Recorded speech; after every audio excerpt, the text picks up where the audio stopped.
kungosekesa seWicknell wakutotengerwa Aqua. Hi guys, welcome to T-Fefals TV. If you are new to this channel, please subscribe, but if you are a returning subscriber, welcome back. seWicknell vadedzera kuti kuna Aden Skits naYaya Good Vibes endai munoona madzibaba chipanga egg agently mupuhwe maAqua N. Ndiwe chete mudzimai wangu, ndiwe chete watova mai vangu,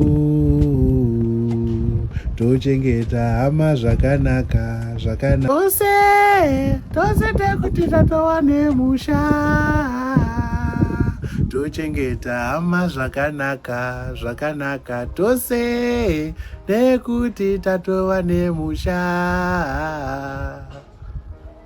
I'm sure maiona video iyo ndio yaita kuti Yaya Good Vibes naAden Skits vapuhwe maAqua, vatengerwe maAqua naseWicknell. Vanyora vaseWicknell ivo vachiti I have never laughed this hard, this is hilarious, can these two go and see madzibaba chipanga agently and get a Toyota Aqua each? Congratulations, you have made my day. Tosekera tichiti kungovasekesa vaseWicknell vakanakirwa vanongokutengera mota kana vada, saka tinongoti congratulations to Yaya Good Vibes and Aden Skits. Ivo vagara guys vanogona zvavo maskits, ndio vanhu vari kupisa mumastreets. Yaya Good Vibes naAden Skits pamaskits avo vari kugona guys.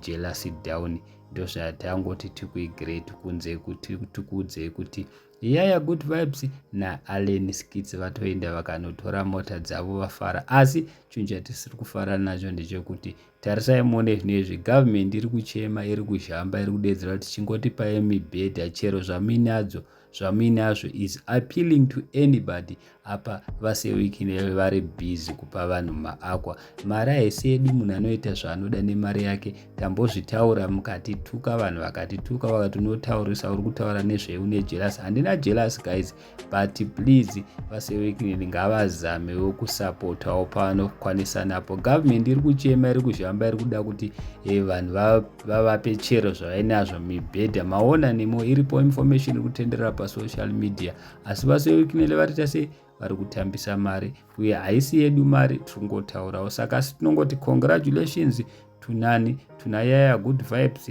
naAden Skits, because ivo vanogona zvavo, they deserve it, they've earned it. Vari bho ipapo pakuti vapuhwa maningi, but please vaseWicknell, kana kuti mukadzi wenyu mutsva uyo ngaaende ngazame kukuonesai kuti aiwa musangope vanhu chete vanoafforda, but try by all means kuti musapotewo nevanhu vanotambura.